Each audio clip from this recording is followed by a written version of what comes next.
Hola, ¿qué tal? Sean bienvenidos a Reporte Climático, periodismo de soluciones para un mundo en constante cambio. Yo soy Iván Carrillo y en este espacio resuenan las voces de expertos latinoamericanos que nos ayudan a comprender el mayor desafío de nuestro tiempo, la alteración del clima. Semana a semana analizamos aquí sus causas, consecuencias y las mejores alternativas para hacerle frente.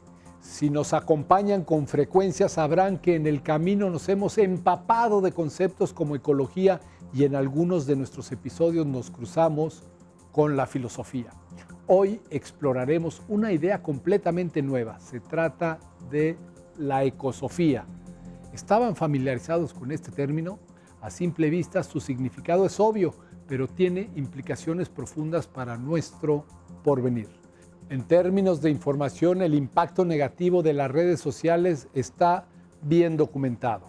Hasta un 74% de quienes las usan se han encontrado con datos falsos, verdades a medias o información engañosa. Además, existe evidencia de que detrás de ese contenido hay un negocio que asciende a 2.600 millones de dólares. Nuestra primera guía por esa reflexión será Mariana Pelayo, doctora en Ciencias de la Sostenibilidad, profesora de la Universidad Autónoma de Nayarit en México. Pero antes de iniciar el viaje, los invito a echar un vistazo a la actualidad climática global.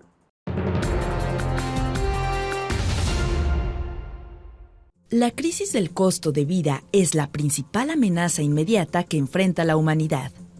Mientras que en un horizonte a 10 años, el mayor peligro es la incapacidad de mitigar y adaptarnos al cambio climático. Así lo sostiene el más reciente Global Risk Report del Foro Económico Mundial. Este informe recopila las perspectivas de unos 200.000 expertos mundiales encargados de formular políticas y representantes de diferentes industrias. Su contenido evidencia una situación que se agrava a sí misma, pues la prolongada crisis del costo de vida compromete la posibilidad de invertir en crecimiento futuro, desarrollo humano y tecnologías ecológicas.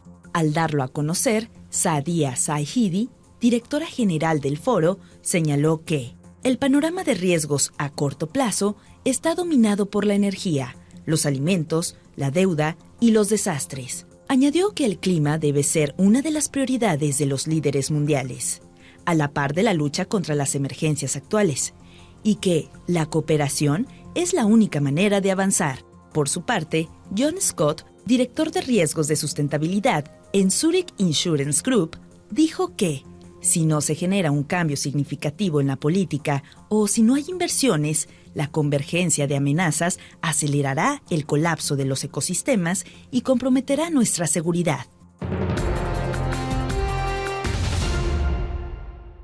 El calentamiento global está impactando al dragón barbudo, un lagarto originario de Australia. Este reptil recibe su nombre por las escamas espinosas que tiene debajo de la barbilla, la cual se hincha, tanto en hembras como en machos, a modo de defensa e intimidación.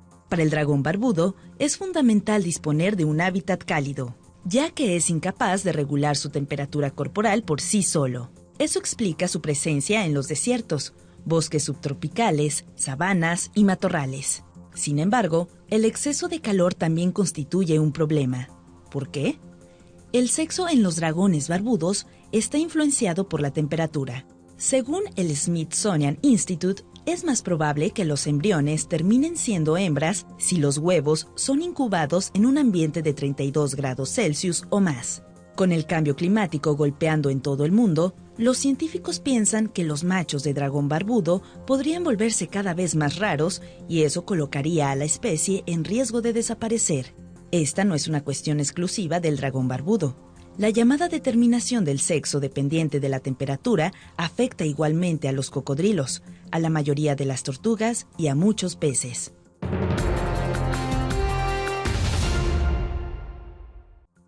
La Comisión Europea ha propuesto reducir en un 90% las emisiones de vehículos pesados para el año 2040 con respecto al 2019. Además, a partir del 2030, los nuevos autobuses urbanos que circulen en la Unión Europea deberán ser cero emisiones. La iniciativa ahora está sujeta al escrutinio de los Estados miembros del bloque y del Parlamento Europeo.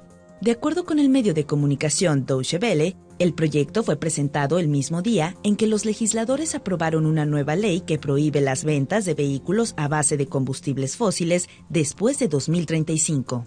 Ante el anuncio, la Asociación Europea de Fabricantes de Automóviles pidió un plan para abrir más puntos de recarga de coches eléctricos y expandir las estaciones de servicio de autos que funcionan con hidrógeno.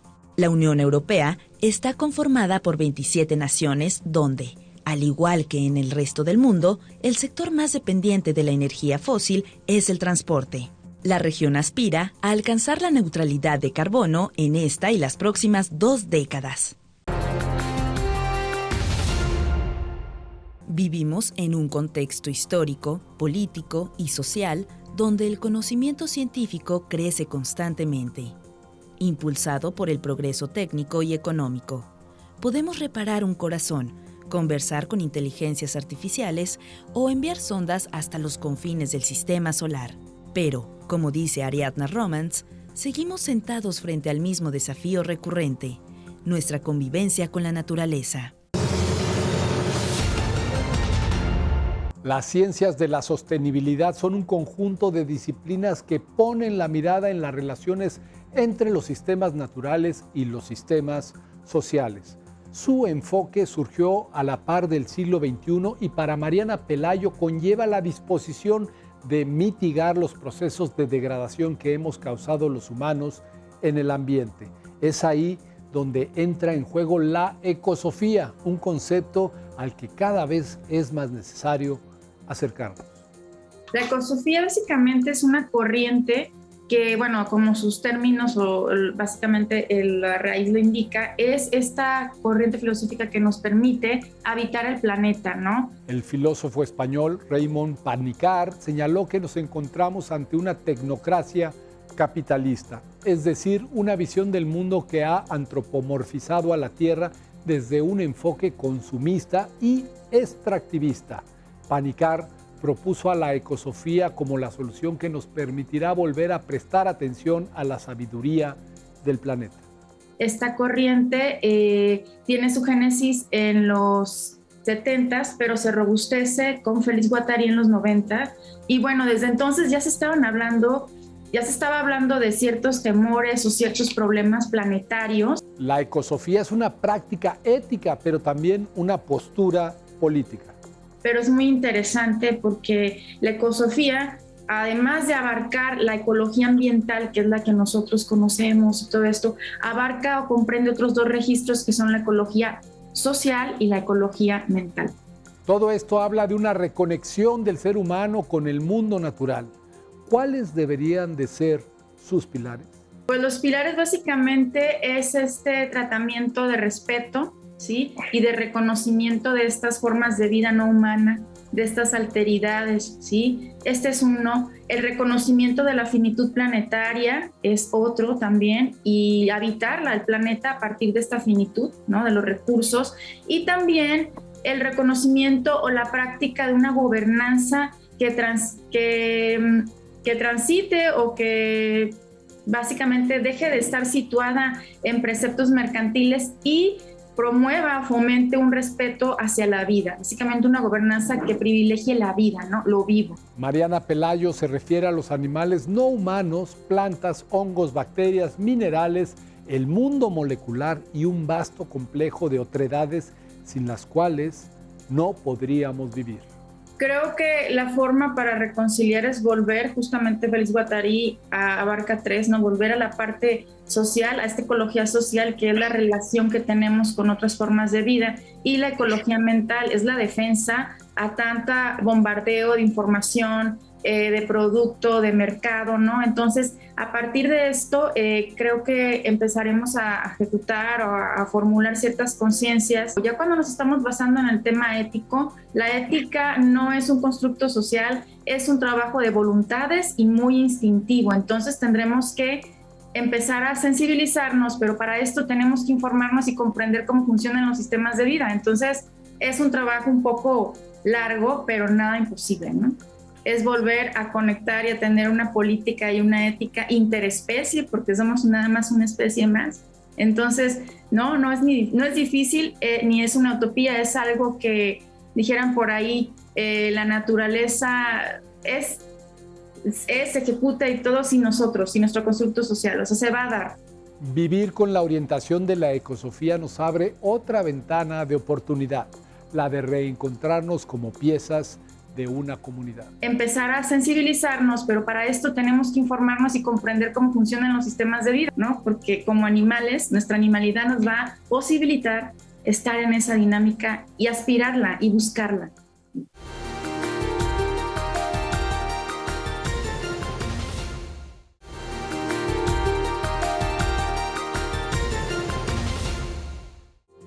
Las redes sociales revolucionaron el mundo. Su adopción rápida y amplia cambió nuestra forma de encontrar pareja, hacer amigos, acceder al conocimiento y consumir noticias. Asimismo, estas tecnologías se volvieron una vía para exigir los cambios políticos con los que podemos hacer frente a retos globales como el cambio climático.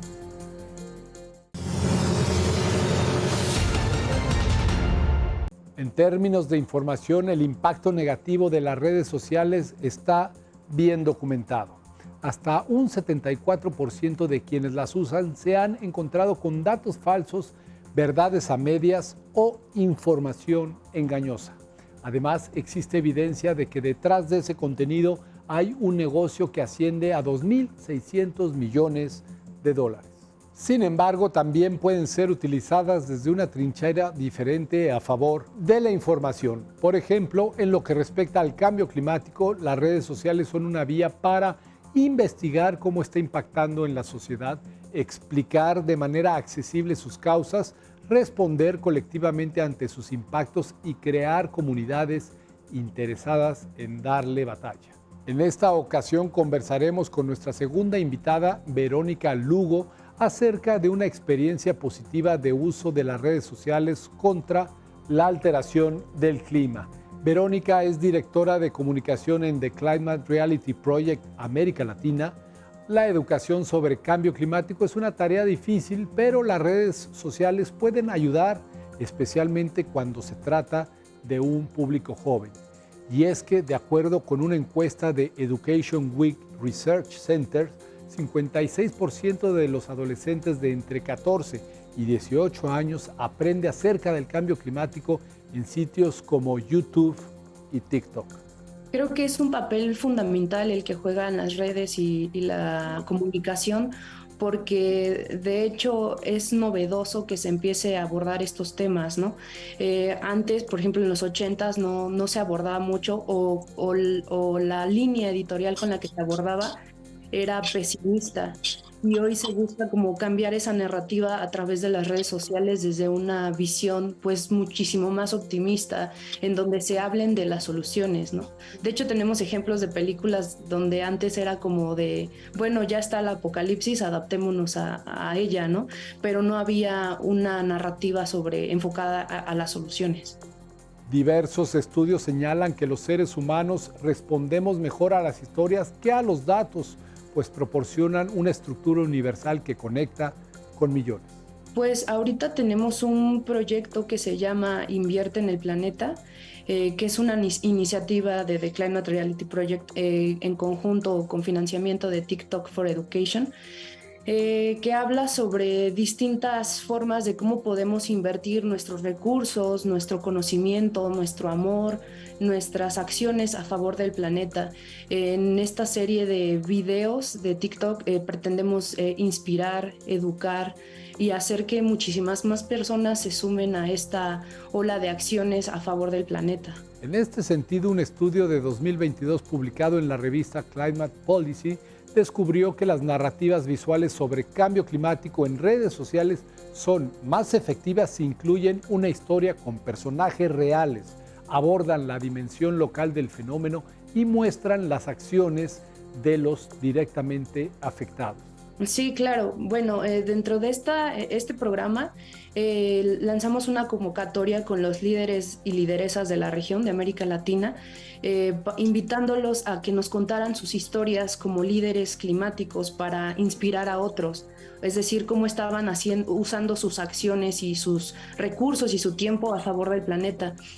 Muchas de estas historias tienen que ver con personas, por ejemplo, como Claudia Mellado en Chile, por ejemplo, está defendiendo la diversidad alimenticia, ¿no? A través de la defensa de las semillas nativas.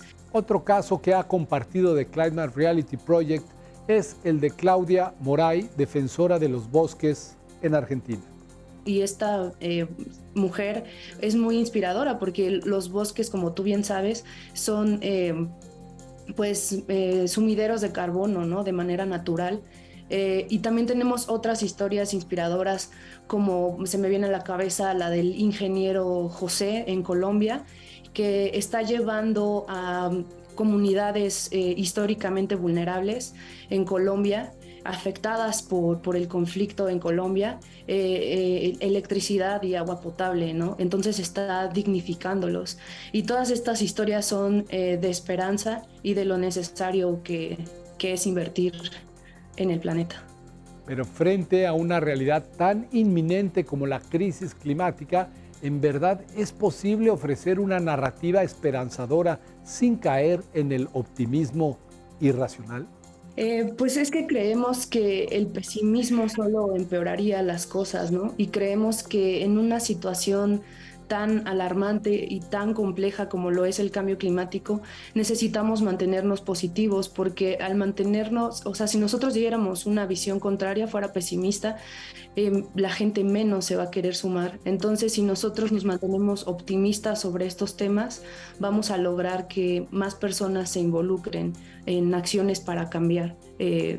Acciones pequeñas, ¿no? Acciones individuales también, que puede ser llevar una dieta sostenible o más amistosa con el medio ambiente, optar por el transporte público, movilizarte en bicicleta. Queremos decirle a las personas que todas esas pequeñas acciones, por muy pequeñas que sean, cuentan y van a hacer un cambio a favor de esta realidad que es tan impactante. Lo que no se puede ignorar son las pruebas de que el cambio climático es probablemente el mayor desafío al que nos hemos enfrentado como humanidad, y eso también debe comunicarse con rigor. Pues consultamos diversas fuentes, consultamos fuentes oficiales, por ejemplo las cifras del Fondo Verde para el Clima, consultamos también fuentes de la ONU, cotejamos estas fuentes, y con cosas que nos hemos encontrado a veces es, pues, por ejemplo, con los papers que están en inglés. Muchos de estos documentos vienen en la escala corta de numeración. Entonces tenemos que hacer esas traducciones para no caer en imprecisiones, ¿no? Por ejemplo, entonces tenemos que consultar distintas fuentes, científicos también, para que nos ayuden a interpretar estos datos cuando no lo entendemos, obviamente para llevar pues datos verificados. Expertos coinciden en que la acción individual más poderosa es el voto democrático por representantes que tengan una agenda climática clara y viable, pero también las pequeñas contribuciones cuentan. O sea, pueden ser cambios muy simples, desde las cosas que comemos, reducir nuestro consumo de carne, ser conscientes con la cantidad de agua con la que nos bañamos, optar por ser consumistas responsables, ¿no? O sea, no gastar mucho en ropa o todo el tiempo, optar por opciones de segunda mano, compartir nuestro automóvil también, priorizar el transporte público. Todo este tipo de acciones pequeñas son parte de las soluciones que como individuos podemos poner en práctica. La clave está en hacer que las acciones climáticas a las que les damos like en redes sociales trasciendan al mundo real. Sí, pues tengo sentimientos encontrados. A título personal creo que las redes sociales sí nos ayudan mucho a difundir los mensajes, pero también creo que a veces se caen imprecisiones, ¿no? Por eso yo opto o recomiendo que se acerquen a fuentes verificadas, ¿no? No se queden con lo que dice el influencer o con lo que dice fulanito que es experto en tal, ¿no? Sino que busquen fuentes de verdad donde puedan verificar la información, porque si no también caemos en errores, ¿no? Y además, claro que hay que salir de la virtualidad y empezar a a ejercer acciones. Como dicen acá en Climate Reality Project, usa tu voz, tu voto y tus decisiones a favor del planeta. Verónica Lugo piensa que esta conversión es posible porque ella la ha vivido en carne propia. Sí, cuando entré a este proyecto, entré justo por estas habilidades de comunicación, pero para mí fue muy impactante porque si bien conocía o tenía nociones sobre cambio climático, no sabía que estábamos tan graves, ¿no? Y para mí fue muy impactante, por ejemplo, ver la presentación de Al Gore y descubrir que pues estamos en una situación donde ya no hay marcha atrás, pero en la que podemos salir adelante si hacemos o adaptamos soluciones que puedan mitigar estos efectos, ¿no? Algo que me causó mucho impacto fueron las cifras que él maneja, los datos científicos en los que The Climate Reality Project creo que perdí la conexión. En los datos científicos que Reality se sustenta sus argumentos. Eso para mí fue demasiado impactante. Esta conciencia del problema y de sus posibles soluciones ha florecido entre las juventudes, quienes a través de sus redes sociales corren la voz sobre la necesidad de encarar cuanto antes al cambio climático. A ellos, Verónica Lugo les da los siguientes consejos. Sí, pues el primero, que sean ellos mismos. El segundo es que verifiquen siempre sus fuentes, que consulten también con personas que saben, científicos, que cuando tengan dudas sobre un dato es mejor no publicarlo, es mejor esperar y revisar ese dato, que se suban a las tendencias de una forma orgánica e inteligente y que difundan este mensaje como si fuera para ellos mismos, como tratando de ellos entender qué es esto para tener un mejor resultado. Millennials y Centennials no solo encabezan la acción climática en las plataformas digitales, también lideran el voluntariado y las protestas sociales por el clima. Este es el mensaje final de Verónica Lugo para ambas generaciones. Pues yo quiero invitar a los jóvenes, primero que nada, a que nos sigan en TikTok, a que sigan Invierte en el Planeta, que conozcan más historias inspiradoras de líderes y lideresas en América Latina que están cambiando nuestra realidad, que están luchando por el planeta. Y también los invito a unirse a nuestra campaña, ya sea replicando nuestra voz o sumándose con contenido nuevo usando el hashtag Invierte en el Planeta y arrobando a @ClimateLatino. Hemos concluido un episodio más de Reporte Climático. Yo soy Iván Carrillo. Les agradezco haberme acompañado y los espero muy pronto con más periodismo de soluciones para un mundo en constante cambio.